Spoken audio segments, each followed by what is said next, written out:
फर्जी किसान आंदोलन करने वाले लोग एक बार फिर से एक्टिव हो गए हैं और वो एक्टिव होकर इस आंदोलन को फिर से तेजी से चलाना चाहते हैं, इसको धार देना चाहते हैं। आखिरकार समझ से परे है कि जब पूरे देश में कोरोना फैल रहा है, दिल्ली में कोरोना के सबसे ज्यादा केस आ रहे हैं, दिल्ली में हॉस्पिटल फुल हैं, वहां ऑक्सीजन की आए दिन कमी हो रही है। टीवी पर आकर वहां के मुख्यमंत्री बार बार बोल रहे हैं कि हमारे पास ऑक्सीजन नहीं है, हमारे पास बेड नहीं है।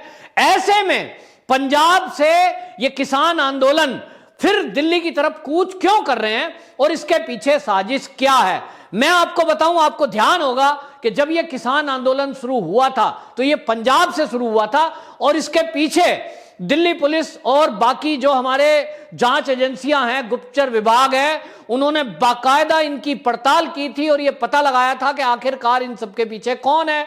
तो पता चला था कि खालिस्तानी मूवमेंट चलाने वाले सग्गू जैसे लोग, जो पन्नू जैसे लोग और धालीवाल जैसे लोग जो विदेशों में बैठे हुए हैं, वो पाकिस्तान के इशारे पर, चीन के इशारे पर इस देश में फिर से आतंकी गतिविधि को चलाना चाहते हैं और इस देश की अर्थव्यवस्था पर चोट करना चाहते हैं।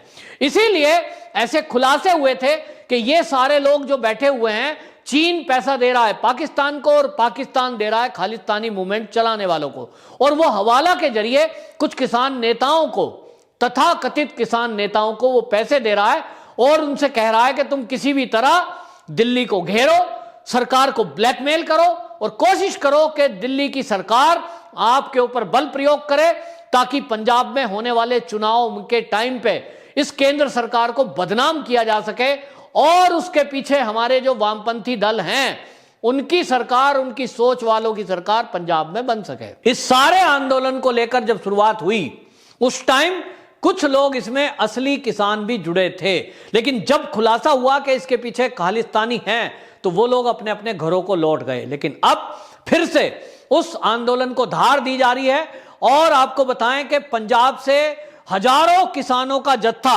जिसमें 20,000 किसान बताए जा रहे हैं और महिलाओं की संख्या ज्यादा है, 1650 गांव के लोग हैं। भारतीय किसान यूनियन उग्राहन, इसने आह्वान किया है कि अब हम दिल्ली को फिर से घेरेंगे, दिल्ली की तरफ कूच कर रहे हैं। वहीं आपको बताएं उत्तर प्रदेश के किसान नेता राकेश टिकैत, उनका बयान आया है और उन्होंने कहा है कि यह आंदोलन को सरकार शाहीन बाग ना समझे, यह आंदोलन खत्म होने वाला नहीं है। कोरोना को लेकर जब उनसे सवाल पूछा गया तो उन्होंने कहा कि गांव के अंदर भी कोरोना फैल सकता है, यह हमारा गांव है, हम हटने वाले नहीं हैं।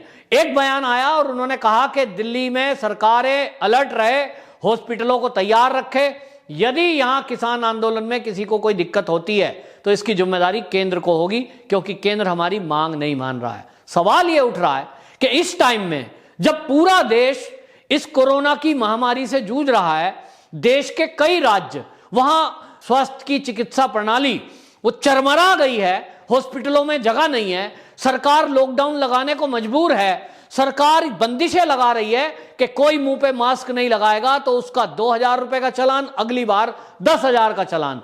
गाड़ियों में सीमित संख्या में लोगों को भेजा जा रहा है। पूरे देश के अंदर भयावह स्थिति है, क्योंकि ये रोग, दूसरी लहर जो है वो खांसी से हवा के जरिए फैल रहा है। पहले टच के जरिए यानी छूने से फैल रहा था, इस बार पास बैठे व्यक्ति ने यदि खांस दिया, किसी को वायरस हो गया तो पूरे परिवार को हो रहा है।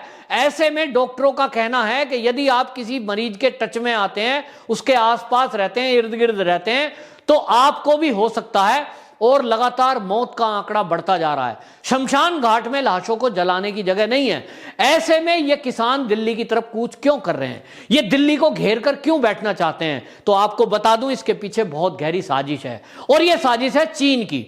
आपको बताऊं, चीन ने यह वायरस बनाया था, वुहान से यह वायरस फैला था और वायरस फैलकर पूरी दुनिया में फैल गया था। इसको बाकायदा नाम दिया गया वुहान वायरस। पूरी दुनिया में इसने वायरस जो ये बनाया था चीन ने, ये क्यों फैलाया? क्योंकि वो पूरी दुनिया की अर्थव्यवस्था को चौपट करना चाहता था। वो चाहता था कि पूरी दुनिया में लॉकडाउन लग जाए, सारी दुनिया लॉकडाउन लगाकर काम धंधे बंद करके बैठ जाए। उसके बाद सारी दुनिया अपने सामान जब लेगी, पेचकस, प्लास, बाल्टी, साइकिल, जो भी उसे चाहिए, वो चीन की तरफ देखेगी, क्योंकि दुनिया की कंपनियां बंद पड़ी होंगी, सब लॉकडाउन में होंगे और उनको सामान चाहिएगा तो कौन देगा, पीपीई किट चाहिए तो कौन देगा, वैक्सीन चाहिए तो कौन देगा, इंजेक्शन चाहिए तो कौन देगा। तो चीन ने इसकी तैयारी करी और चीन ने अरबों वैक्सीन बनाई, अरबों सिरिंज बनाई, अरबों उसने पीपीई किट बनाई और उसने मास्क बनाए और ये सोच के बैठ गया कि अब तो तेरी मौज आ गई, खरबों रुपए का व्यापार तेरा चलेगा, अगले 1-2 साल तक तेरा ये माल बिकेगा और तू इसी से पूरी दुनिया की अर्थव्यवस्था को चौपट कर देना और तू माला माल हो जाना। लेकिन भारत ने, भारत के वैज्ञानिकों ने, भारत की मोदी सरकार ने यह प्रण किया कि हम इस आपदा में अवसर तलाशेंगे और अवसर तलाशे गए।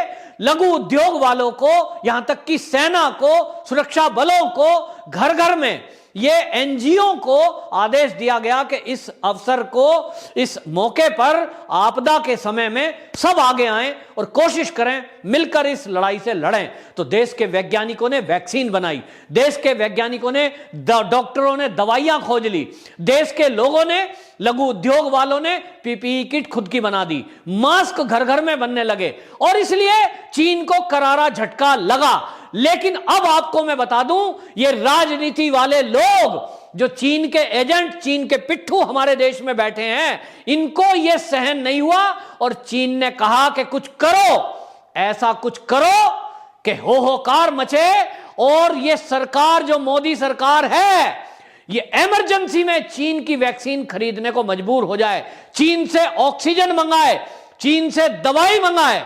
और इसके लिए आपको बता दूं, मुझे इस कहने में बिल्कुल कोई आपत्ति नहीं है, लेकिन यदि आप देख रहे हैं कि केंद्र सरकार 24 घंटे निगरानी रखे हुए है, 24 घंटे वो न्याय पूरा कंट्रोल रूम चल रहा है, केंद्र सरकार पल पल की निगरानी रखे हुए है, किस हॉस्पिटल में ऑक्सीजन की पूर्ति करनी है, किस हॉस्पिटल में क्या कंडीशन है, डॉक्टरों की क्या पोजीशन है, दवाइयों की क्या पोजीशन है, और अगर वैक्सीन की कमी आ रही है तो उसको कहां से मंगाना है, ऑक्सीजन की दिक्कत हो रही है तो कहां से मंगाना है। केंद्र सरकार पूरी तरह चौकन्नी है और ध्यान रखे हुए है, इसमें सक्षम है। आपके कहने की जरूरत नहीं है, किसी की कहने की जरूरत नहीं है कि ऐसा करो वैसा करो। कोर्ट आज आदेश दे रहा है कि केंद्र सरकार इंडस्ट्री में लगने वाली ऑक्सीजन को इधर लाए।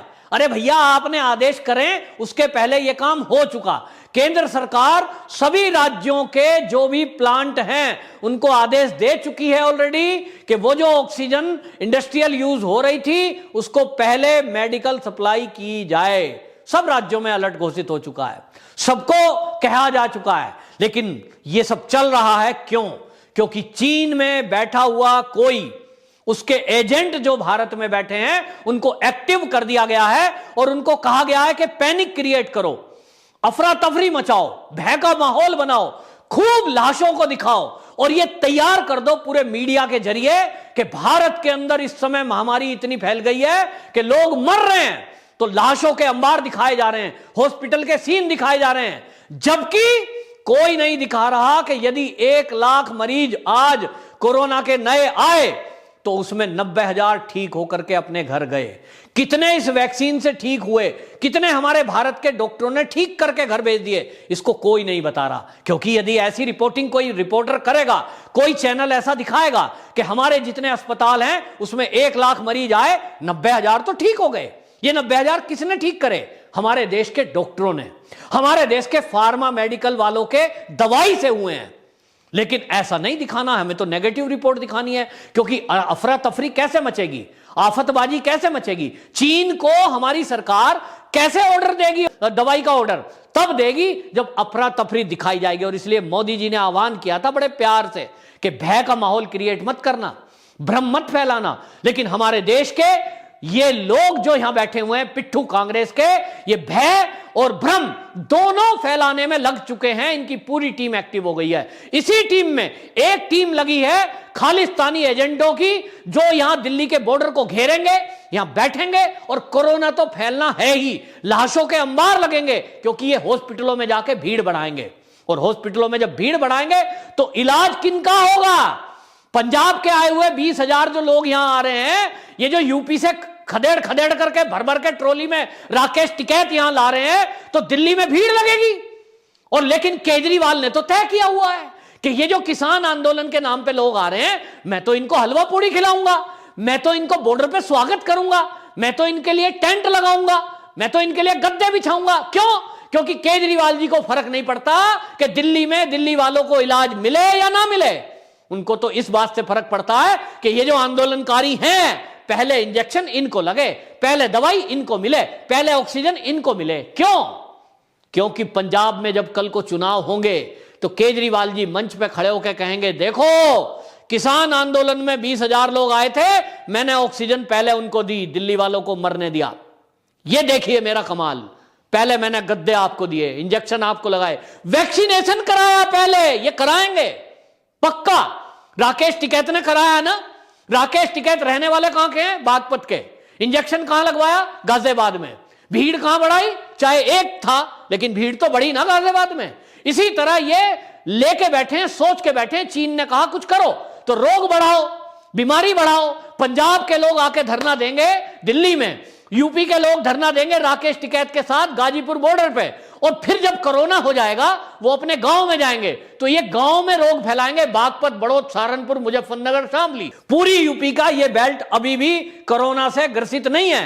लेकिन राकेश टिकैत ने तय कर लिया है कि ये खालिस्तान के कहने पे चलेंगे तो रोग फैलाएंगे। इसी तरह पंजाब के लोग यहां आएंगे, हरियाणा के लोग इकट्ठे होंगे सिंघू बॉर्डर पर। एक तो ये ऑक्सीजन के टैंकरों को रोक रहे हैं वहां, क्योंकि रोड क्लियर नहीं है। जिस ऑक्सीजन को लाने में 1 घंटा लगता है केवल फरीदाबाद से दिल्ली, उसको 3-3 घंटे लग रहे हैं। उसकी जिम्मेदार केवल ये फर्जी किसान है। लेकिन ये सब लगे हुए हैं और इनके साथ एक्टिव हो चुका है वो गैंग जो मोदी सरकार के खिलाफ एक साजिश के तहत बदनामी करता है। आपको एक उदाहरण देता हूं, इस समय ट्विटर पर एक फौज उतर चुकी है जो खालिस्तानी कमांडो फोर्स की तरह काम करती है। एक ट्वीट लिखा जा रहा है, मैं उदाहरण देता हूं एक ट्वीट का, कैसे फर्जीवाड़ा चल रहा है मोदी को, योगी को बदनाम करने के लिए। एक ट्वीट चलता है, उस ट्वीट में लिखते हैं, 3 घंटे लगातार तड़पने के बाद मेरी मां मुझे छोड़कर चली गई, कोरोना जीत गया, सरकारी व्यवस्था फेल हो गई, हार गई। ये ट्वीट सेम, बिल्कुल यही लाइन 4-5 नहीं, हजारों लोग उसको बार बार रिपीट करते हैं। 3 घंटे तक लगातार तड़पने के बाद मेरी मां मुझे छोड़कर चली गई।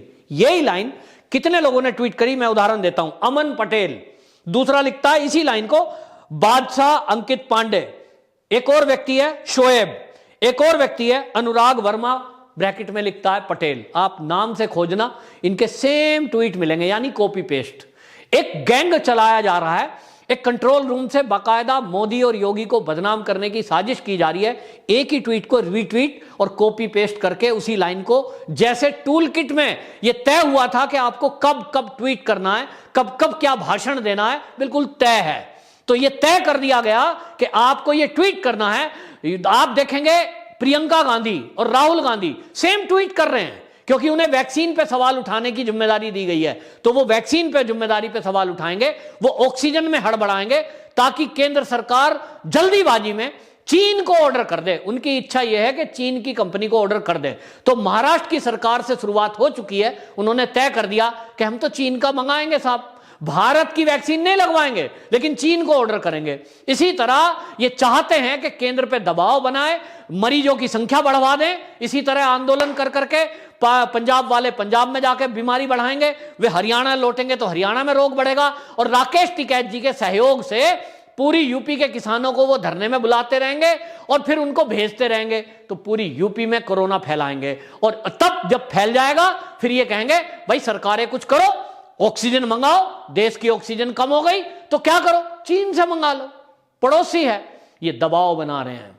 ये गिरोह कामयाब ना हो इसके लिए देश वाले इनसे सवाल करें कि एक तो आंदोलन फर्जी चलाते हो, फिर कोरोना के इस काल में जब आपको 2 गज की जरूरी और मास्क है जरूरी वाला नारा चल रहा है, 2-2 हजार रुपए 10-10 हजार रुपए चालान कट रहा है, तुम बगैर मास्क के क्यों बैठे हो, यह आंदोलन क्यों जारी है? इनसे सवाल पूछना बनता है। देशवासी सवाल पूछें। और ये जो गिरोह चल रहा है चीन के इशारे पर, इसमें विपक्षी दल मिले हुए हैं, इनसे भी सवाल पूछिए। वंदे मातरम।